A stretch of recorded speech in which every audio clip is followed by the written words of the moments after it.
Bom dia, pessoal. Bom dia. Sejam todos bem-vindos. Espero dar tudo certo aqui na live, porque eu me atrasei um minutinho porque tinha uma mosca enorme aqui dentro do escritório. Enorme, uma mosca gigante. E eu tentei afastar a mosca e tal, mas eu não obtive sucesso. Então, ela continua por aqui. Pode ser que em algum momento ela apareça na live.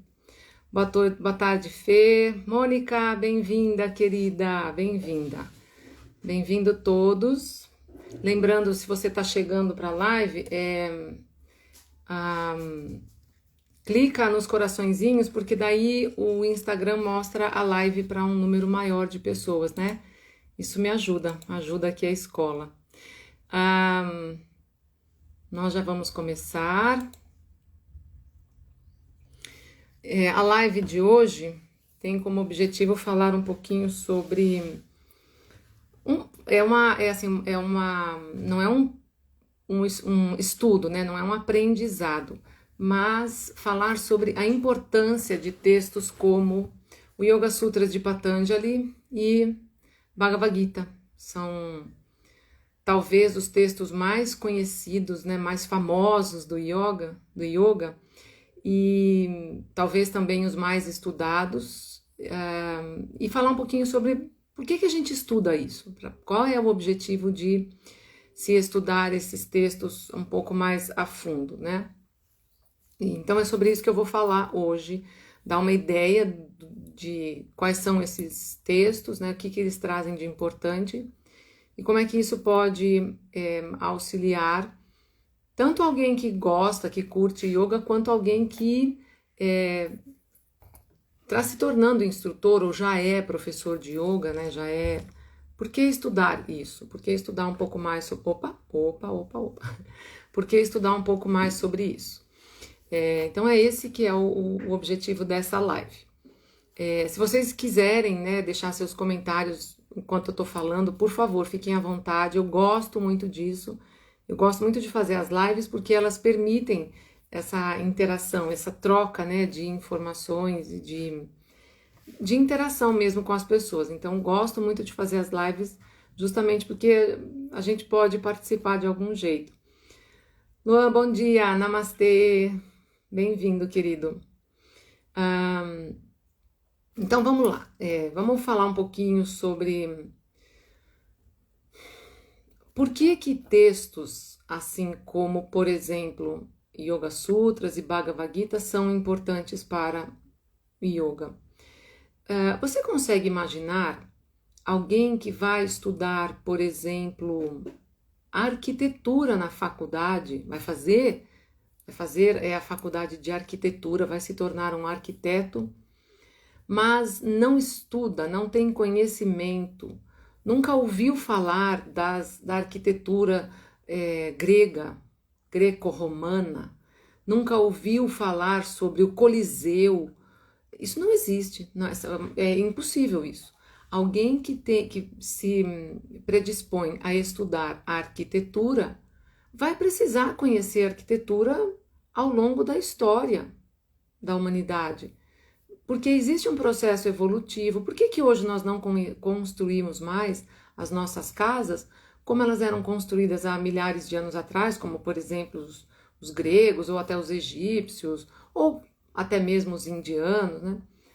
Então, conhecer a história de tudo isso é uma forma de identificar o que é de verdade a arquitetura, como ela surgiu, como ela se desenvolveu ao longo da história da humanidade, e entender processos que podem ser diferentes, que podem ser mudados. O que deu certo naquela época, eu posso continuar usando como certo agora. Mas o que não deu certo, dá para eu, estudando a história e estudando o passado, dá para eu definir uma ação nova, mais coerente com o momento presente.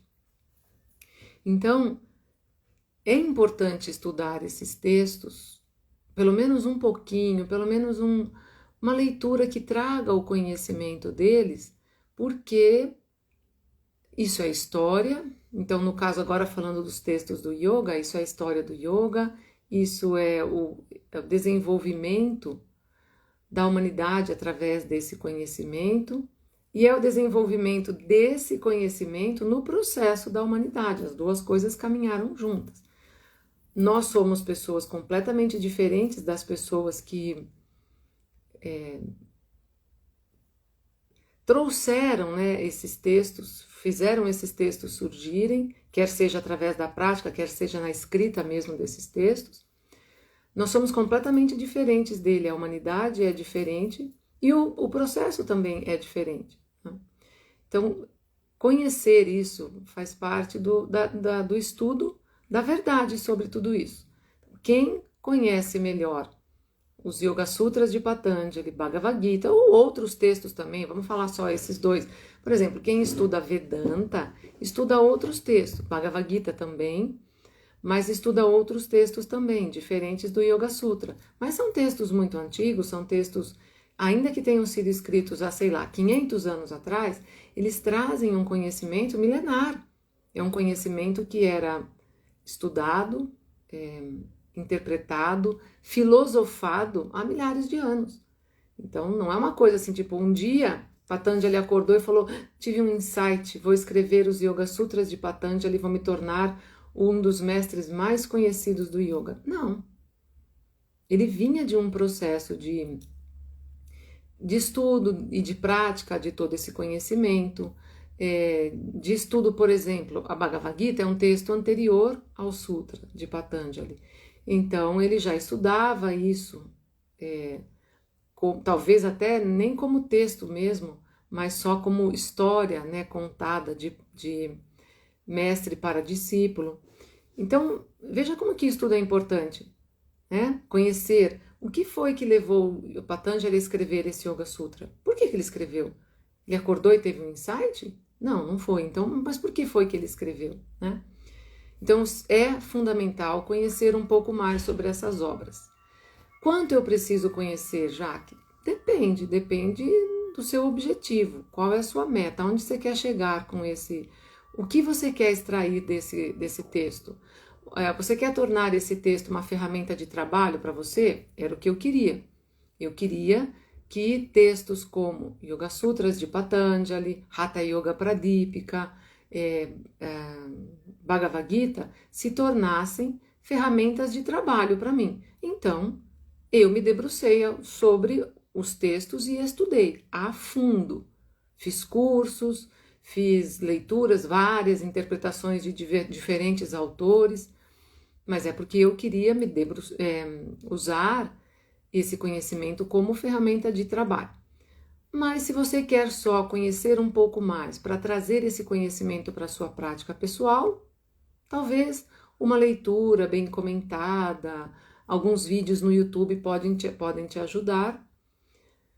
E talvez um curso mais simples, um curso que te oriente no aprofundamento, seja suficiente para te ajudar. Então, primeiro, você tem que ter em mente, não só para isso, né? Vamos deixar bem claro. Seria interessante que você tivesse em mente qual é o seu objetivo em tudo que você faz na vida. Quando a gente acorda de manhã, por que você está acordando? Qual é o seu objetivo ao acordar? Se a gente não tem isso muito bem traçado, aliás, vocês vão ver que esse é um dos princípios desses dois textos, tanto da Bhagavad Gita quanto do Yoga Sutras, é um dos princípios. Fazer com que o homem tome consciência de que ele precisa ter um objetivo, uma meta de vida. E aí, esses textos ensinam como alcançar essa meta, ensinam um caminho. Então, a gente precisa ter esse objetivo, senão você não consegue tirar maior proveito dessas ferramentas. Vai estudar e aí vai falar, mas por que eu estudei? Só gastei dinheiro e tempo. Então, tenha em mente qual é o seu objetivo, conhecendo um pouco mais sobre esses textos importantes. Então, vamos falar da Gita primeiro, porque a Gita é um texto um pouco mais antigo e parte dessa Gita Desculpa, a parte da Gita não. A Gita, a Bhagavad Gita, o texto Bhagavad Gita, que é o canto do Senhor, a tradução para esse nome, a tradução mais assim, mais básica é o canto do grande Senhor, do Bhagavan. Por que canto? Porque esse texto narra um diálogo, uma história, uma conversa, um bate-papo entre Krishna e Arjuna. Na verdade, é entre Arjuna, que é um guerreiro, com Krishna, que é um grande mestre.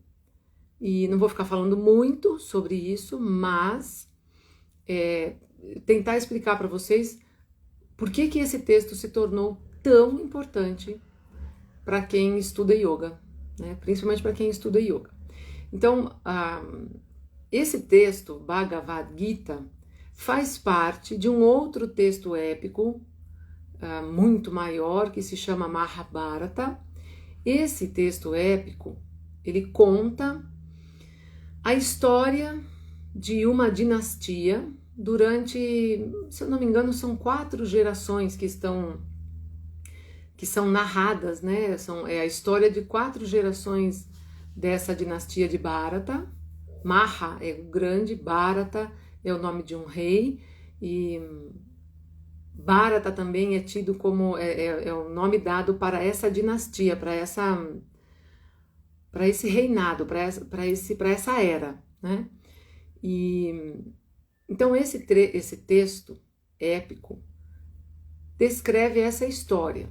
É uma história mesmo, história de uma nação, como se isso fosse contado num livro de história. Então vai contando sobre todas as dificuldades que os reis passavam, o texto vai descrevendo hábitos culturais, sociais e religiosos, espirituais daquela civilização. Então é um texto bastante importante porque descreve como as pessoas viviam naquela época. E acontece um fato dentro desse texto que conduz a um momento de guerra. É difícil, as pessoas têm dificuldade para entender como um texto que fala de guerra, que é Bhagavad Gita, pode ser fundo de estudo, alicerce de estudo para o yoga. Como que pode? Se você estudar Mahabharata e Bhagavad Gita, você vai entender. Se você olhar de fora, não dá para entender realmente. Então, num determinado momento da história dessa dinastia, também não vou ficar entrando em detalhes, quando as pessoas estudam mais a fundo, no próprio curso de formação de instrutores, a gente fala detalhadamente sobre essa história, e no curso de Sutras e Gita no tapetinho, a gente também fala mais detalhadamente sobre essa história.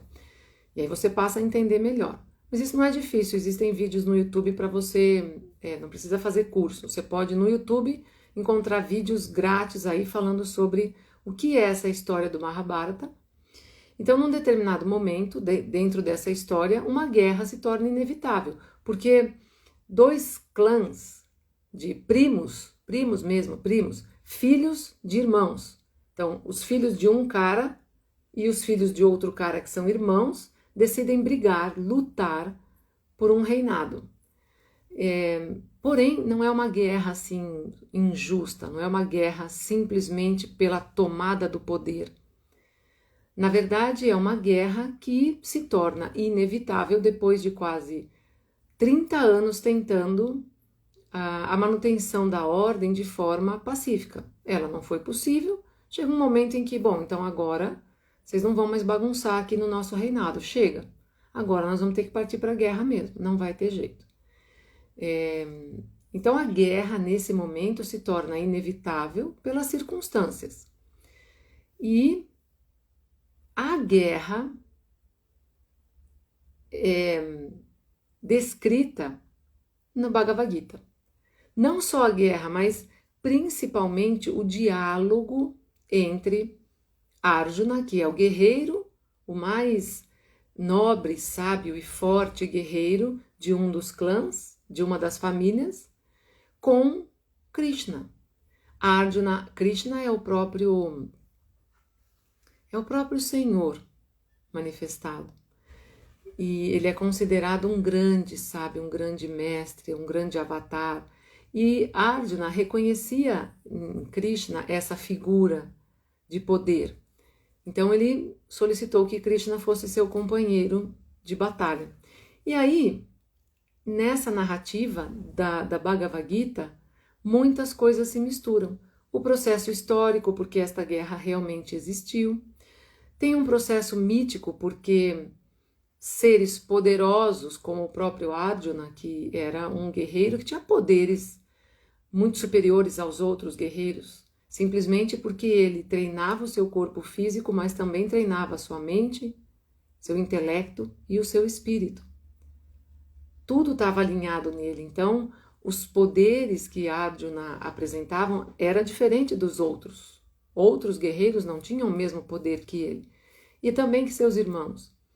O próprio irmão de Arjuna, que era Yudhishthira, que era o rei deste reinado que estava sendo disputado por direito, também era um homem extremamente sábio, nobre de alma, de caráter, e nunca quis a guerra, até que chegou o momento inevitável. Ou nós lutamos agora para salvar o nosso povo dessa abominável bagunça que está acontecendo, ou a gente, pela paz, a gente deixa tudo continuar como está. Então foi um momento inevitável de guerra. Porém, então, essa narrativa da Gita traz um cenário de disputa que, na verdade, traz à tona a disputa interna de nós mesmos, cada um de nós, com a nossa própria consciência. Então, Arjuna é um guerreiro que representa, ele e seus irmãos representam o homem manifestado, o ser manifestado, o Diva.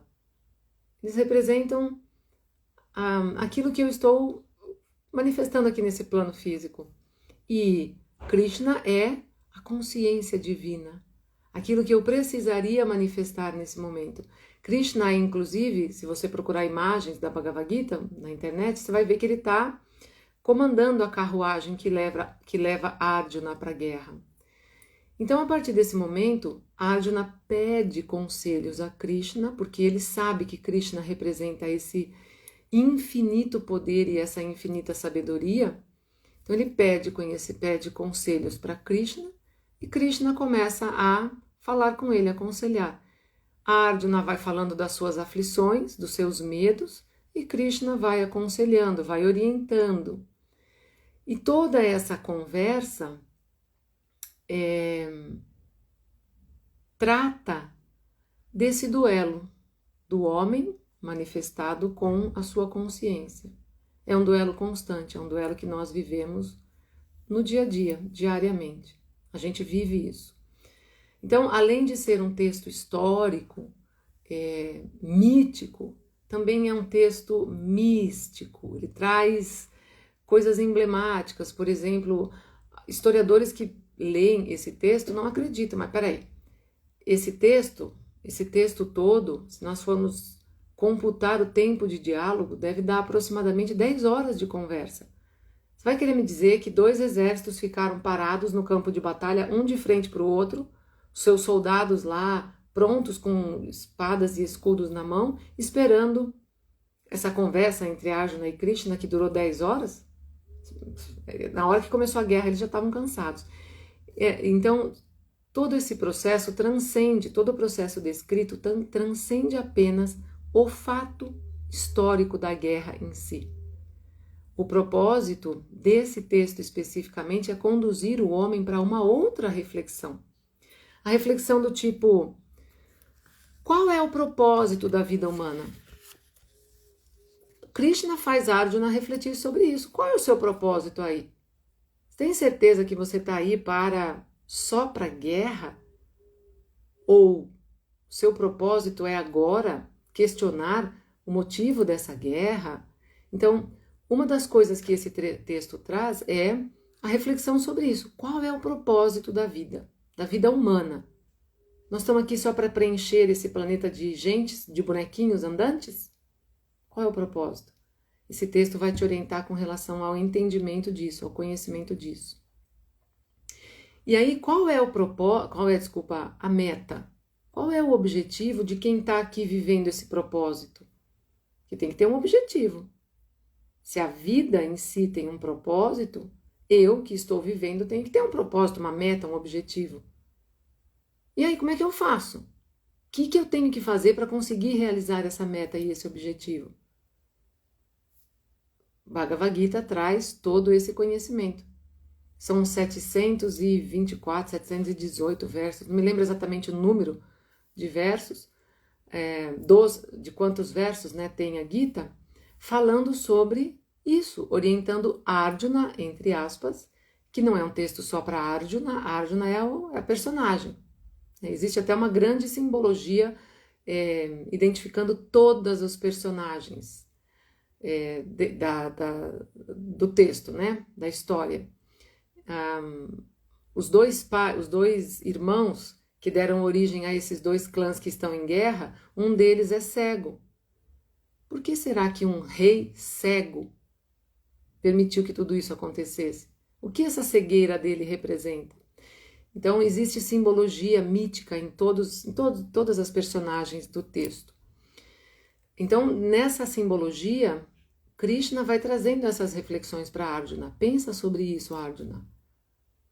Qual é a sua meta na vida? Então, segue o caminho que eu estou te dizendo, porque o caminho que eu te digo traz a verdade.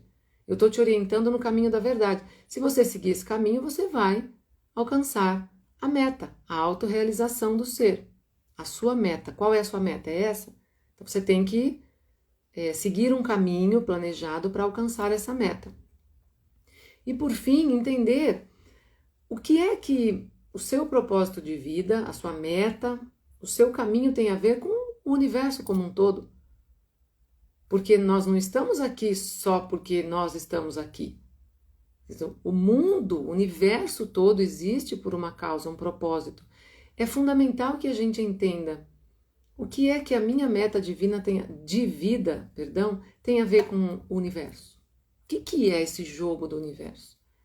Então, Bhagavad Gita é um diálogo entre a consciência inferior ou o eu inferior, que é a mente mundana, a Jaqueline, por exemplo, que só existe agora nesse corpo. Daqui uns par de anos, eu espero que bastante, esse corpo da Jaqueline vai se deixar de existir. Então, a Jaqueline, personalidade Jaqueline, deixará de existir. A mente inferior, o eu inferior.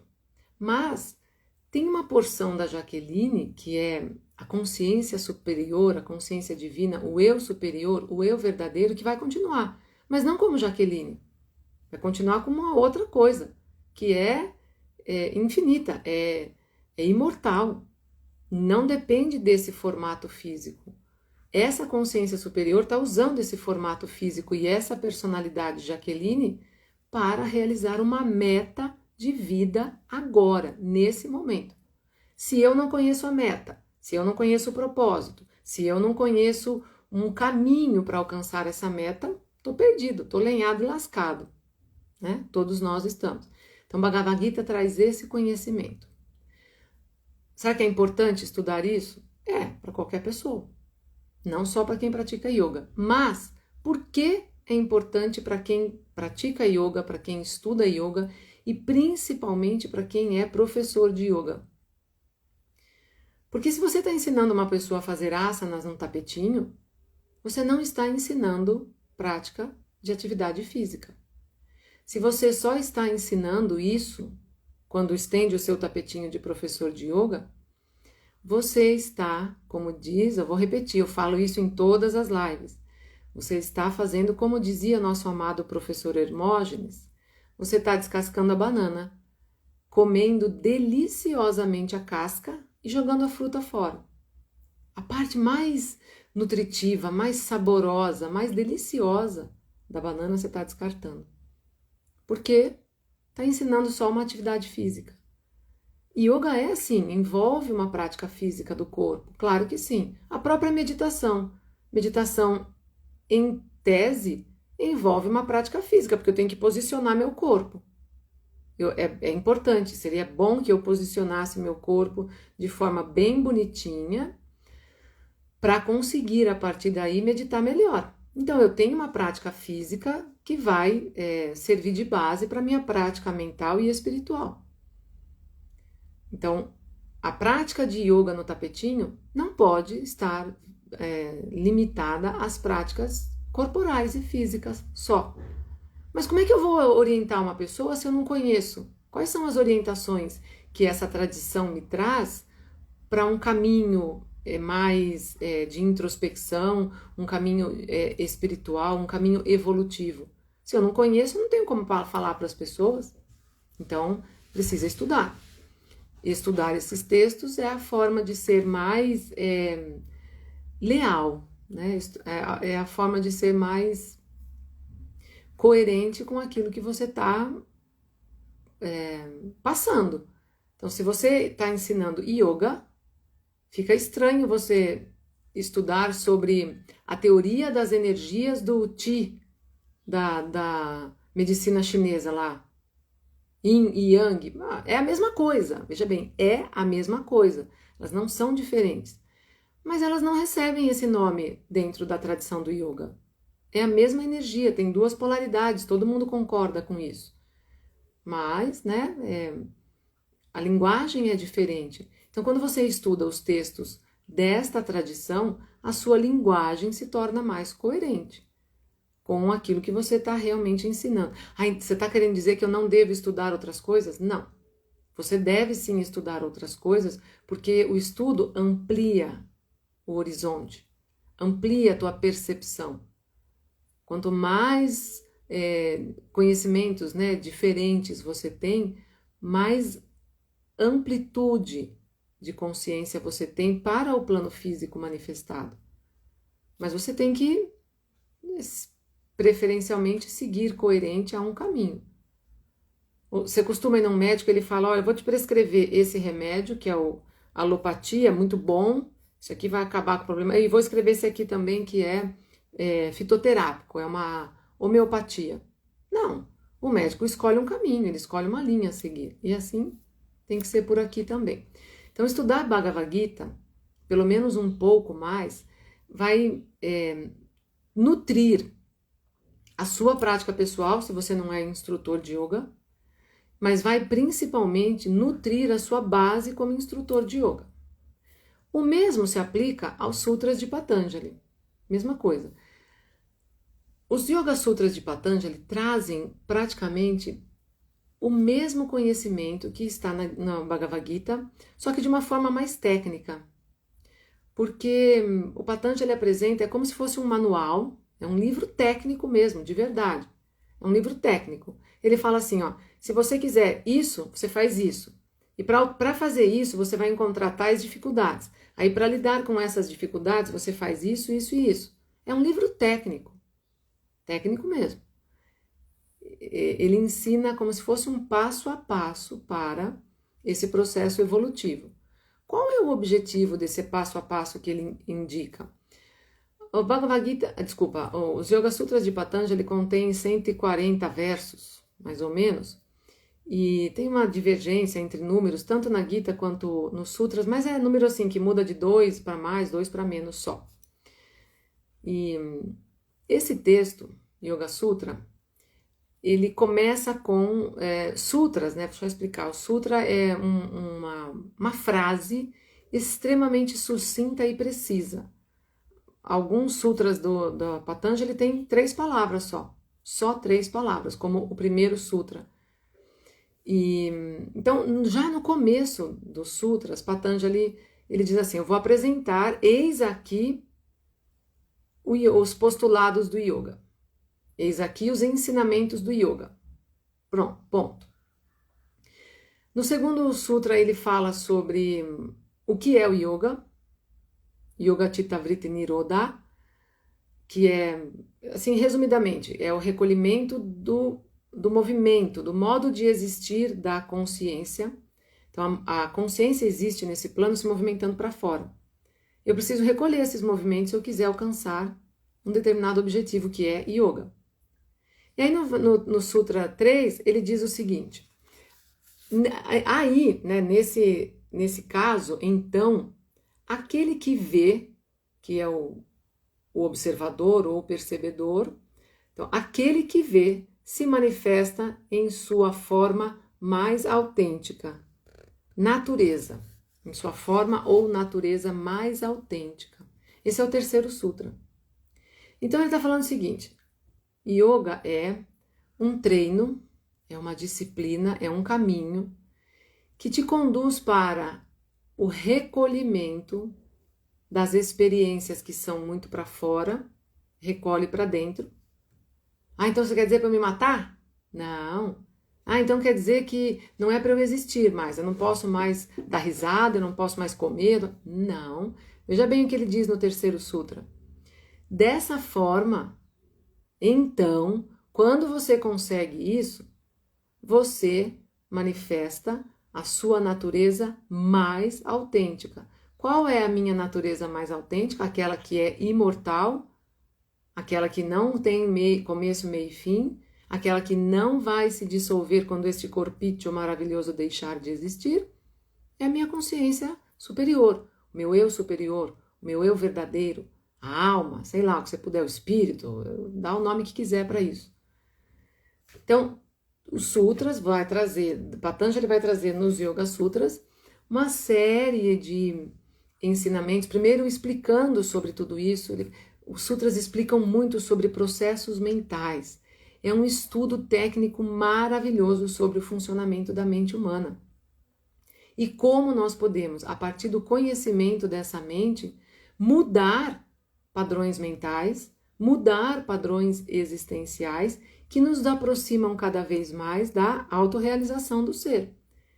Então, eu me torno a mais perfeita, a mais autêntica versão manifestada de mim a partir desse processo.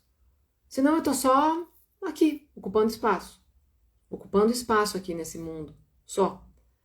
Ao passo que eu poderia, se eu conhecesse a meta, que é o que o Gita fala, se eu entendesse o caminho para alcançar essa meta, que os dois falam, tanto a Gita quanto o Sutra de Patanjali, eu alcançaria essa autorrealização. Então, por isso, é extremamente importante o estudo dessas duas ferramentas, né, desses dois textos. Patanjali, ele é tão técnico que ele apresenta um caminho que é chamado de 8 passos. Ele apresenta o Ashtanga de Patanjali. Durante o curso de formação, a gente estuda um pouco o Ashtanga de Patanjali, tentando trazer principalmente a prática o conhecimento e a prática de yamas e niyamas, que são os 2 primeiros passos. É o primeiro, na verdade, né? Yamas e niyamas de Patanjali. E isso são observações, são estudos, reflexões de autoconhecimento. A gente traz muito, durante o curso de formação, a gente traz muito esse estudo para a sua prática pessoal, para a vida e para o tapetinho de yoga. Então, por exemplo, um dos yamas de Patanjali é a não violência. Você precisa observar constantemente o fato de não ser violento com você e, em absoluto, ser violento com alguém, com qualquer outra coisa fora de você. Então, o preceito da não violência é algo que tem que fazer parte da sua vida. Ah, eu vou gritar com uma pessoa. Opa, presta atenção. E a não violência?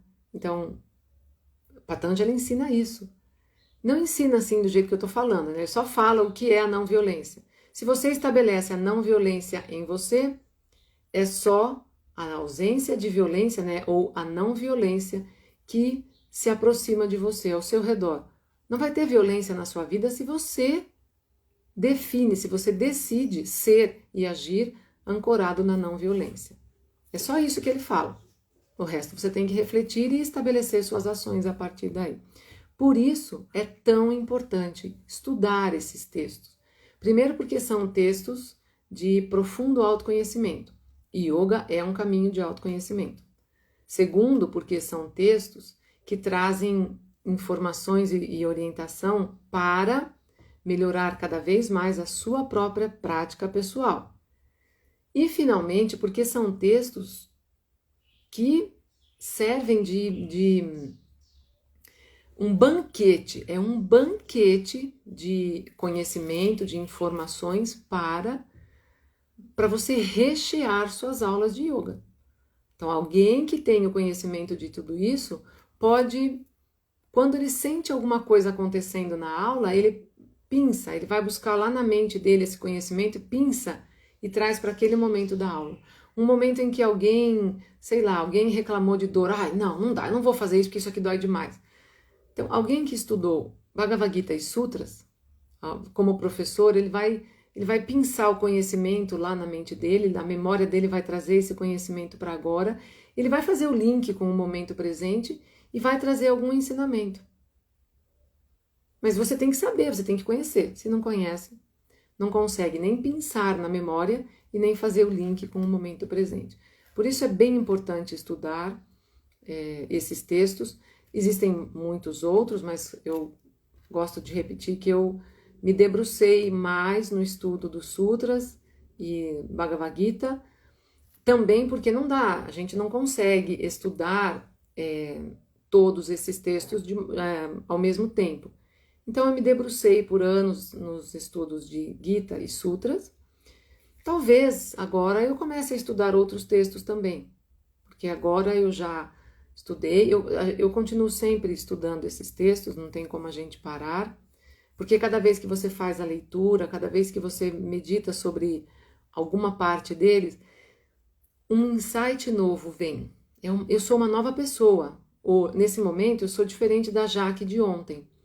Então é possível que a minha interpretação do mesmo trecho que eu li ontem, hoje, seja bem diferente.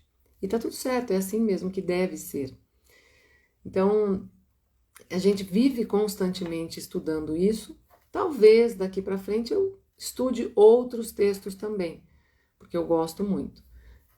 Outro ensinamento, outro princípio, né? Outro darshana, vamos dizer assim, do yoga, que eu também estudo muito é o Samkhya. Eu gosto muito de estudar Samkhya. E os meus alunos sabem que eu tenho um verdadeiro fascínio por tudo isso. Então, era esse o objetivo da live, explicar para vocês um pouquinho mais sobre o que são esses textos, rapidamente, né? Lógico, essa é uma pincelada sobre tudo isso, gente. E você imagina, um bate-papo de 10 horas entre duas consciências elevadíssimas como Arjuna e Krishna, eu resumi aqui em 10 minutinhos de fala, é meio que impossível, né? Mas a ideia era que vocês entendessem como isso é extremamente importante para o aperfeiçoamento da sua prática pessoal e para o seu aperfeiçoamento também como professor de yoga, tá? E aí eu fico aqui à disposição para dúvidas, se você quiser saber um pouco mais, se quiser dicas de livros, acho que eu vou até fazer um story com dicas de livros de sutras e Bhagavad Gita, que a gente sempre passa essa sugestão para os alunos dos cursos, do curso de formação de instrutores de yoga principalmente, né? E aí aproveito também para avisar que a escola está lançando agora em fevereiro, a segunda turma do curso de Yoga Sutra de Patanjali e Bhagavad Gita no tapetinho. É um curso direcionado para instrutores de yoga, mas não só instrutores. Se você quer conhecer um pouco mais sobre isso, para trazer para a sua prática pessoal, desde que você já tenha algum conhecimento de yoga, que já tenha ouvido falar sobre esses textos, então o curso também pode ser para você. Porque a gente vai iniciar o curso partindo do princípio que você já tem algum conhecimento desses textos, tá? E o curso algumas informações estão aqui no link no link não, na página do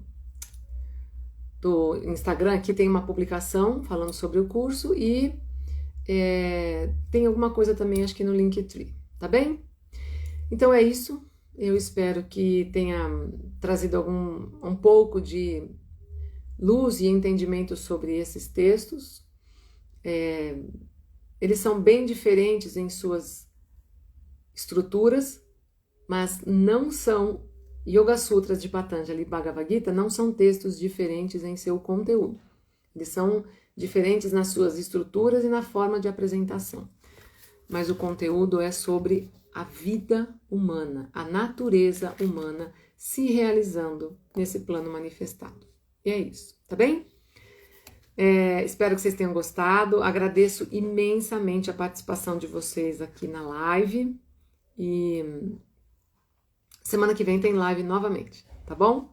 Beijo enorme para vocês. Mais uma vez, muito obrigado pela participação de vocês.